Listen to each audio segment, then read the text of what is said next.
아멘.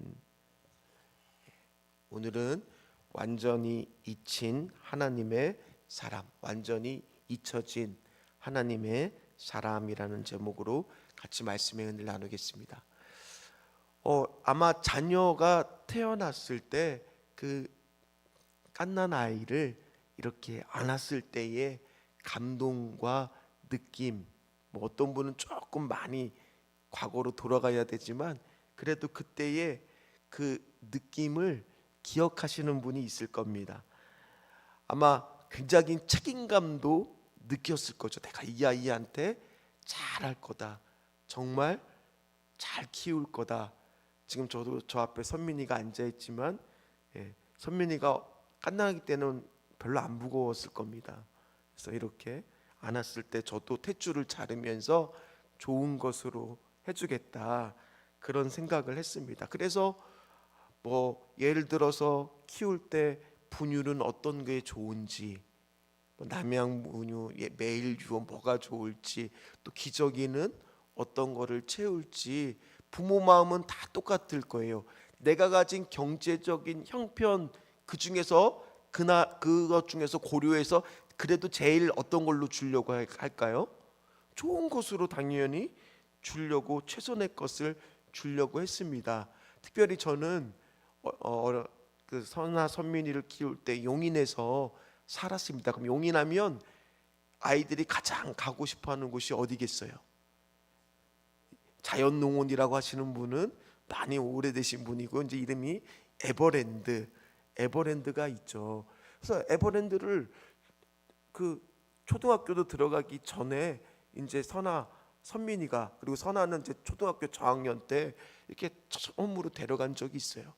그러면 부모 마음은 막 이것도 좋은 것도, 이것도 태워주고 싶고 저것도 태워주고 싶은데, 선아는 무서워서 안 탄다 그러고, 선민이는 키가 120cm가 아직 안 됐을 때라 또 못 타고, 그러니까 결국에는 딱 가서 큰 돈을 들여서 갔는데 이것도 안 되고 저것도 안 되니까 별로 탈 게 없는 거예요.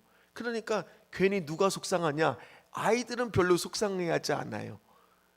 이것들에 대해서 만족감을 느끼려고 하는 누가 속상해요? 부모가 엄청 속상하더라는 거예요. 저의 속상함이 더 컸어요. 아마 다들 비슷하실 것입니다. 때로는 자녀를 키울 때도 자녀는 별로 속상하지 않을 때가 많아요. 얼마 전에 저하고 같이 공부했던 목사님들하고 이제 카카오톡에 단톡방이 있는데, 거기서 한 목사님이 이제 자녀 때문에 속상한 거를 털어놨는데, 이 자녀가 지금은 이제 중학교 2학년인데 초등학교 때 사고만 안 쳐서 학교에 안 갔으면 좋겠다 생각을 했는데, 그 학교에 불려간 거예요. 일이 있어서 불려갔는데, 이제 잘못을 한 상대방의 이제 부모님한테 사과를 해야 되는데, 옆에 자녀가 보니까 일부러 이 자녀한테 충격을 좀 먹으라, 아버지가 더 그냥 목사님이 비굴하게 더 고개를 숙이고 잘못했다고 딱 얘기를 해서, 이제 우리 아들이 이거를 보고 뭔가 마음을 고쳐 먹겠지. 웬걸요, 자녀는 아무런 충격이 하나도 안 받고 기억조차도 잘 못하는 것을 보고 충격을 먹었다라는 거예요. 결론은 뭡니까? 자녀 이거 내 마음대로 되던가요? 안 되는 게 뭐예요? 자녀이고 가정입니다. 그럼에도 불구하고 우리는 열심히 하려고 하는 게, 우리 안에 어떤 마음이 있냐? 나는 못했으니까 우리 자녀는 좋은 것으로, 우리 가정은 좋은 것을 해주고 싶은 보상 심리, 또는 대리만족, 또는 내가 그래도 나중에 자녀한테 욕을 먹지는 말아야지 하는 나의 보호, 이런 걸로 나는 최선을 다하지만은 결론은 뭡니까? 특히 저처럼 믿음이 있는 분들은 자녀를 영적으로 우등생을 만들고 싶거든요. 소위 말해서 잘 믿는 아이로 키우고 싶은 마음이 다 있거든요. 그런데 내 마음대로 된다 안 된다? 안 되는 거예요. 그러니까 속상한 거예요. 자녀가 속상해요? 부모가 속상합니까? 부모가 속상해요. 특히 제가 그렇다라는 거예요. 그런데 오늘 말씀을 보면 요셉도 계속 제가 말씀드리겠지만 성숙하는 시간이 필요해요. 1, 2년도 아니에요. 13세 17세에 팔려가서 13년 동안 이 시간이 성숙하는 시간이었거든요.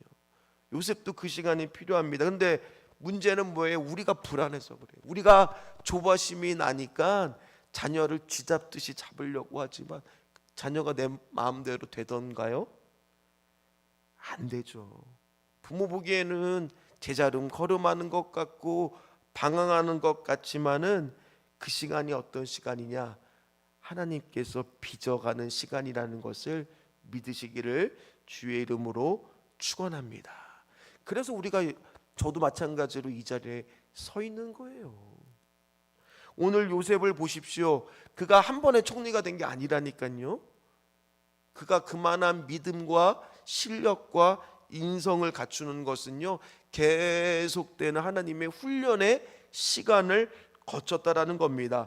지난 시간 우리가 39장을 봤습니다. 지난달이죠. 벌써 아마 한 달 전이라 다 잊어버리셨겠지만은 요셉이 하나님하고 함께함으로 형통했어요. 그러나 누명을 썼잖아요. 무슨 누명을 썼습니까? 보디발의 아내를 어떻게 해보려고 했다는 억울한 누명을 쓰고 어떻게 되느냐. 창세기 39장 20절 말씀입니다. 같이 읽겠습니다.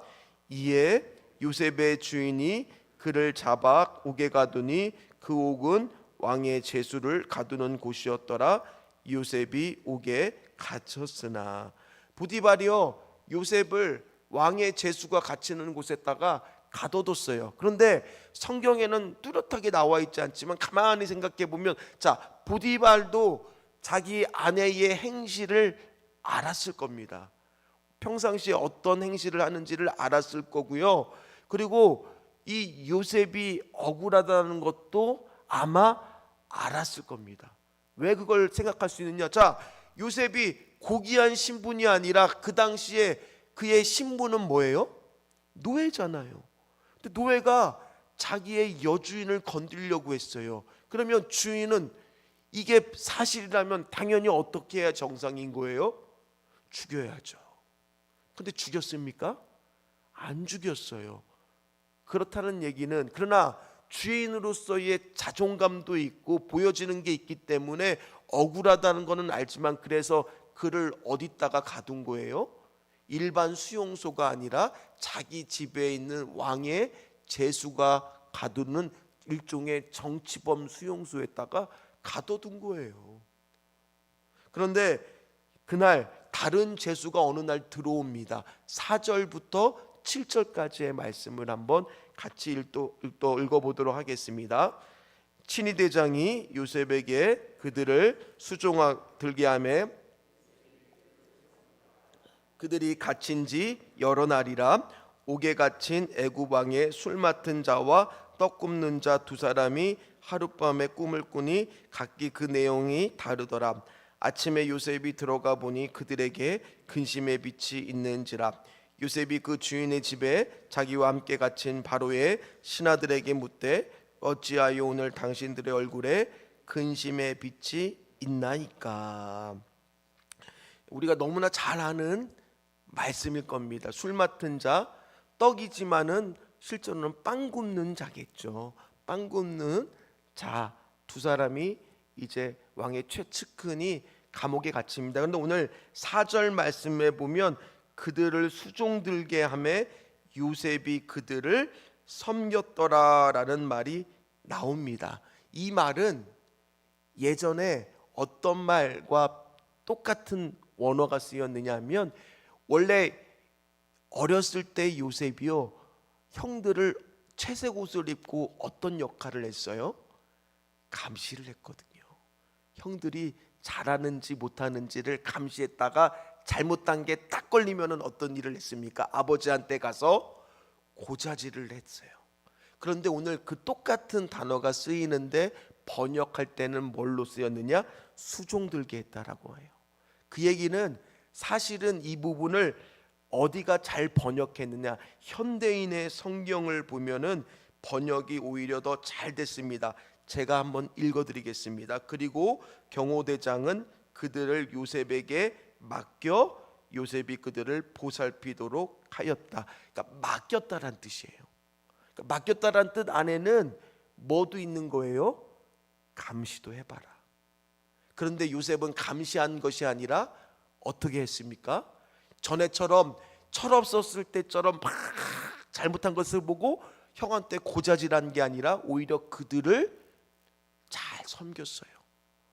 잘 보살펴 드렸어요. 그러니까 그의 마음이 벌써 형들을 대했을 때보다 원어를 봐도 지금 훨씬 성숙했다라는 것을, 성품이나 인격적인 면에서 자라났다는 것을 알 수가 있습니다. 생각해 보세요. 감옥이요, 누가 누구를 보살피고 따뜻한 마음으로 그렇게 대하는 곳입니까? 뭐 우리 성도님들이야 뭐 유치장 한 번도 안 가보셨겠지. 뭐 저도 안 가봤지만 제가 예전에 필리핀에 선교를, 단기 선교를 갔을 때 거기 감옥에 가서 수감자들 앞에서 공연을 한 적도 있지만은 그곳은 어떤 곳입니까? 남의 것을 빼앗고 자기 하나 몸 돌보기가 버거운 그런 곳에서 다른 사람들을 살폈다라는 것은 그만큼 요셉의 마음밭이 달라져 있다라는 거예요. 근데 그들이 어느 날 꿈을 꿨습니다. 고대 근동에서는 꿈은 신의 뭐라고 믿었어요? 계시라고 믿었습니다. 그래서 술 맡은 관원장의 꿈은 포도나무에 세 가지가 있고 싹이 나고 꽃이 피고 포도송이가 되는데 그 포도송이를 따서 즙을 짜서 왕한테 바치는 꿈을 꿨어요. 반대로 빵 굽는 관원도 꿈을 꿨지만은 오늘 그 꿈을 해석해 주면서 요셉은 뭐라고 얘기했느냐? 이 최측근들의 꿈 가운데 술 맡은 관원장의 꿈은 조금 있으면 뭐한다? 풀려날 것이고 빵 굽는 관원장은 죽임을 당할 것이라는 것을, 그래서 술 맡은 관원장한테 계속 얘기합니다. 당신은 말씀해 보면 13절에 보면 당신은 그 밖에 계속 얘기하면서 당신은 풀려날 것을 강조하는데 그때 14절 15절을 말씀해 보면 계속 뭘 강조하냐? 나는 내게 은혜를 베풀어 주사, 나를 기억하시고. 그러니까 요셉의 마음 안에는 무슨 마음이 있었느냐? 혹시 풀려나면 그때 누구를 꼭 기억해 달라는 거예요? 자기를요. 한번 생각해 보세요. 보디발의 감옥에 갇혔으니 거기서 풀려나려면 근위대장, 친위대장 보디발보다 더 신분이 높은 사람이 풀려나게 할 수가 있을 거 아니에요. 그 사람은 누구겠습니까? 술 맡은 관원장이 높을 거 아니에요. 왕의 최측근이니까. 자, 그러면 가만히 보세요. 요셉이 아직도 신앙과 믿음이 더 성숙했습니까? 그의 마음 한곁에 어떤 마음이 아직도 남아있는 거예요? 인간적인 마음이에요. 술 맡은 관원장을 좀 뭐하고 싶은 거? 의지하고 싶은 거예요. 아직도 그의 모습 안에는요, 세상을 의지하는 우리 자녀들 모습처럼 다 성숙한 것이 아니라는 겁니다. 그런데 풀려났습니다. 자, 창세기 어떤 결과가 나오냐? 창세기 40장 22절에서 23절까지의 말씀 같이 읽겠습니다. 떡 굽는 관원장은 매달리니 요셉이 그들에게 해석함과 같이 되었으나 술 맡은 관원장이 요셉을 기억하지 못하고 그를 잊었더라. 그렇게 기대하고 그렇게 인간적으로 의지를 했는데 술 맡은 관원장은 여기서 히브리어 원어를 보면 그냥 잊은 것도 아니라 완전히 하나도 기억이 안 날 정도로 잊어버린 거예요. 그는 이것이 기회라고 요셉은 생각했을 거예요. 내가 술 맡은 관원장의 꿈을 해석해 주는데 그 해석해 주는 능력 누가 주신 겁니까? 하나님이 주셨다라는 것을 요셉도 알았어요. 그럼에도 불구하고 그의 마음 한곁에는 아직도 어떤 마음이 있었다라는 거예요? 사람을 좀 한번 의지해 보자. 이 사람이 풀려나면 나를 기억해 주면 나도 풀려나겠지. 마찬가지예요. 우리 자녀들, 우리가 보기에는 정말 신앙으로서 잘 쓰기를 바라지만 그게 금방 되는 문제가 아니에요. 그리고 나서는 시간이 몇 년이 흐릅니까? 2년이요, 2년. 그 2년의 시간 동안 요셉은 또 어떻게 됐을까요? 연단되고 훈련받았을 겁니다. 그걸 어떻게 알 수 있느냐? 나중에 그가 2년 만에 왕의 꿈을 해석하려고 왕 앞에 섰을 때 그의 모습이요 여유로워졌어요. 조급함이 사라지고 오히려 왕을 위로할 정도로 마음밭이 자라났다는 것을 성경을 보면 알 수가 있습니다. 그럼 그가 어떻게 그렇게 할 수 있었을까? 감옥에 갇힌 2년 동안 그는 그냥 그것을 허송세월한 것이 아니라 뭐 했다는 거예요? 늘 하나님과 동행하면서 하나님 말씀을 보면서 그 2년의 시간도 훈련을 받는 시간으로 보냈다는 거예요. 사랑하는 성도 여러분, 만약에 요셉이요 2년 전에 이 술 맡은 관원장의 기억에서 풀려났다라면 성경은 요셉의 말씀을 어떻게 끝내는 게 맞아요. 총리가 된 게 아니라 그럭저럭 억울한 누명을 벗어나 히브리 노예가 풀려났다로 끝나는 거예요. 그러나 2년 동안 또 그곳에서 힘든 곳에서 또 훈련을 받고 그 얘기는 뭡니까? 그 말씀은 뭡니까? 오늘 우리의 자녀 중에서 지금 속을 속이는 자녀 있을까요? 없을까요? 이 가운데 있을 수도 있어요. 내 뜻대로 안 될 수도 있어요. 내 마음대로 안 될 수도 있어요. 그럼에도 불구하고 오늘 우리는 이 자리에 나와서 뭐 해야 됩니까? 하나님을 붙들고 기도해야 돼요. 이 자녀가 이 시간을 잘 보내게 하여 주시옵소서. 이 시간을 잘 보내고 이 시간 동안에 또 때로는 고난이 올 수도 있어. 자녀 가운데 일이 안 풀릴 수도 있어요. 그러나 오늘 요셉도 2년 동안 또 고난의 과정을 겪지만은 그것들이 다 뭡니까? 힘든 과정을 겪고 나니까 나중에 그런 사람이 됐던 것처럼 지금 그런 과정이라는 것을 믿고 당장에 지금 내 눈 안에 조급함과 불안함과 두려움이 있어요. 빨리 안 되니까. 그건 누구의 속상함이라고요? 나의 속상함이에요. 하나님은 아니에요. 말씀을 마무리를 하도록 하겠습니다. 요셉은요 그 2년 동안을 하나님 앞에서 이제 그렇구나, 사람 의지해봤자 소용없구나를 깨달으면서 하루하루 몸부림치면서 하나님께 나가는 시간이었습니다. 지금 당장 내 자녀가 고난을 받는다고 그거를 가지고 걱정하지 마십시오. 다 어떤 시간입니까? 하나님께서 우리 자녀와 우리 가정을 만드시고 빚어주시고 붙여주시고 하나님의 뜻을 이루는 과정일 줄 믿으시기를 주의 이름으로 축원합니다. 요셉의 2년은 오늘 제목처럼 잊혀진 자가 아니라 잊힌 듯 보이나 잊혀진 것이 아니었어요. 하나님은 다 기억하고 있었습니다. 따라서 우리가 기도할 것은 오늘 그 주어지는 시간 동안 하나님이 우리 자녀를, 우리 가정을 빚어 주시옵소서. 하나님의 뜻을 이루어 주시옵소서. 우리는 기도합니다. 이 자녀를 통하여, 우리 선아 선민이를 통하여 하나님의 뜻을 이루어 주시옵소서. 제 노력과 제 조바심으로는 해결이 안 됩니다. 제 사랑으로는 될 수가 없습니다. 하나님의 사랑으로, 하나님이 좀 하나님 빚어 주셔서 우리 선아 선민이를 하나님 키워 주시옵소서. 마찬가지예요. 우리 자녀를 하나님 우리의 힘으로, 우리의 노력으로는 안 되답니다. 그걸 깨닫는 거예요. 그래서 우리는 오늘도 이 시간 우리 가정과 자녀를 위해서 뭐 해야 되겠습니까? 기도하는 거예요. 붙들어 주시옵소서. 하나님 함께하여 주시옵소서. 빚어 주시옵소서. 도와주시옵소서. 그래서 이 시간을 결코 부모의 우리가 포기해서는 안 되는 시간일 줄 믿습니다. 기도하면 하나님이 반드시 응답하실 줄 믿습니다. 반드시 하나님은 기도하는 자의 기도를 외면하지 않으시고 반드시 이루어 주실 줄 믿습니다. 단지 요셉도요, 그것이 하나님의 방법과 나의 방법이 달랐다는 것을 깨달았던 시간이었던 거예요. 그러나 이제 요셉도 깨닫기 시작했을 겁니다. 그렇구나, 사람 의지하는 게 아니라 하나님을 믿어야 되고 하나님을 의지해야 되는구나.